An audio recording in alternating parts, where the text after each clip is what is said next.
안녕하세요, 김동희입니다. 산재로 다치신 분들 중에 진단명이 종골골절이신 분들이 많으실 겁니다.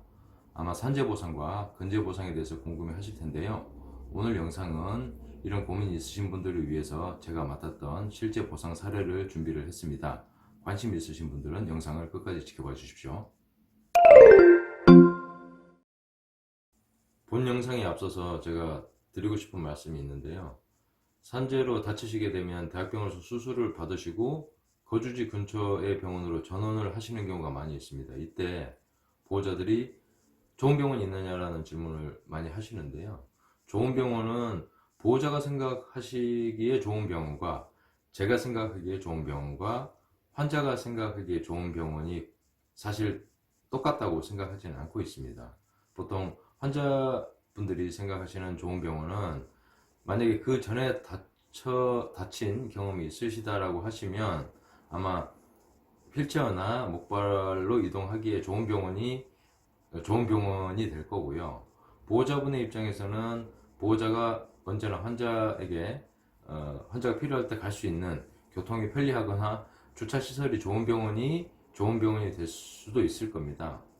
그리고 제가 생각하는 좋은 병원은 산재인 경우에 추가 상병이나 요양 신청 또는 어떤 그 휴업급여 이런 어떤 산재와 관련된 여러 가지 그 편리성이 있는 병원들이 있습니다. 그래서 이 여러 가지 요소를 다 생각을 해서 병원을 선택을 하셔야 될 텐데요.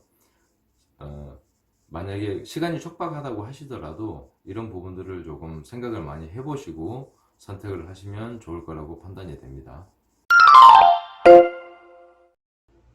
네, 보시는 초진소견서 상에는 제자분의 진단명은 좌측 종골골절이고요. 이 부분이 흔한 종골골절 사례와 좀 다른 부분이 있어서 설명을 드리도록 하겠습니다. 초진소견서는 보통 산재 승인이 나게 되면 첫 번째로 받는 진단명인데요. 이렇게 좌측 종골골절이 있고요. 이 부분이 종골에 해당이 됩니다. 여기 보시게 되면 여러가지 뼈 조각으로 골절이 된 걸 볼 수 있는데요. 이런 경우에 골절을 분쇄골절이라고 합니다. 이 부분이 종골인데요. 이 부분이 족관절에 해당이 되죠. 발목을 실제로 움직이는 부분이 되겠죠. 근데 이 관절과 상당히 거리가 있죠. 산재 후유장애인 경우에 장애평가를 할 때 이 종골골절에 대한 부분에 별도의 장애 기준이 있는 건 아니고요. 종골골절된 경우에는 흔히 발목 운동에 제한이 어느 정도 있는지를 판단을 해서 장애 진단을 받게 됩니다. 이분의 사례가 조금 주목할 만한 부분은 뭐냐면 흔히 종골골절이 되면 이렇게 종골골절이라는 진단명이 있고요.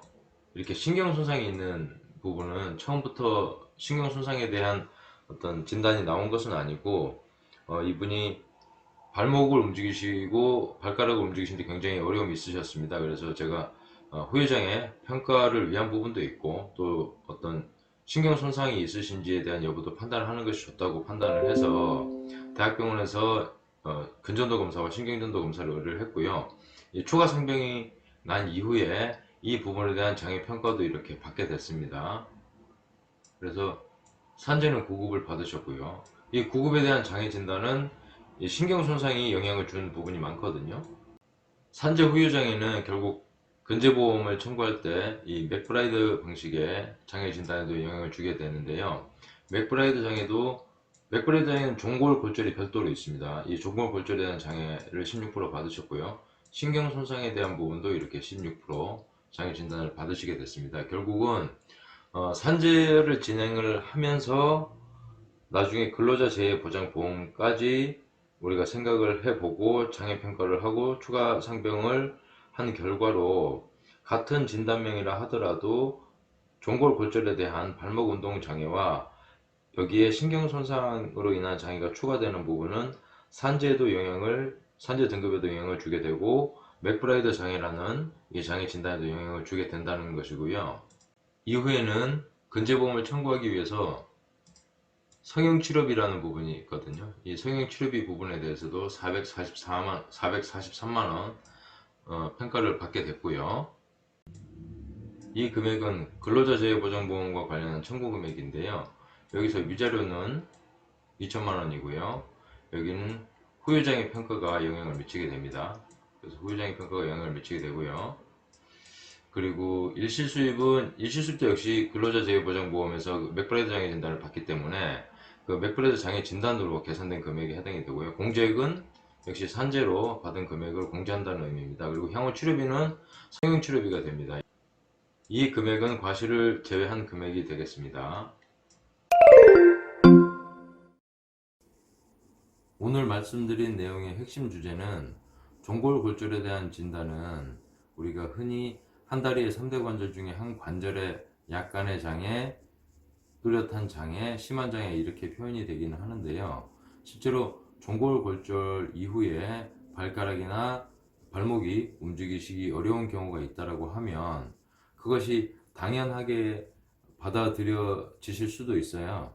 그런데 그 당연함은 결국은 표현이 돼야 되는 것이고 그것을 진료받는 의사 선생님께 표현하는 부분도 굉장히 중요한데 결국 근로복지공단이나 어떤 보상 문제라는 부분이 있다라고 하면 어떤 증거를 남기는 게 좋고요. 그런 증거와 관련한 방법이 근전도 검사나 신경전도 검사라는 방법이 있습니다. 그 검사를 통해서 신경 이상 유무가 있고 그것이 발목이나 발가락을 움직이는데 어떤 인과관계가 있다라고 하면 초과 상병을 반드시 진행을 하셔야 되고요. 그 초과 상병이 있는 경우에 한해서 후유장애 평가를 할 수 있습니다. 그리고 그것은 산재 보상에도 영향을 미치고요. 결국은 근로자 재해보장보험에 대한 보상이나 개인보험의 후유장애도 영향을 미치게 됩니다.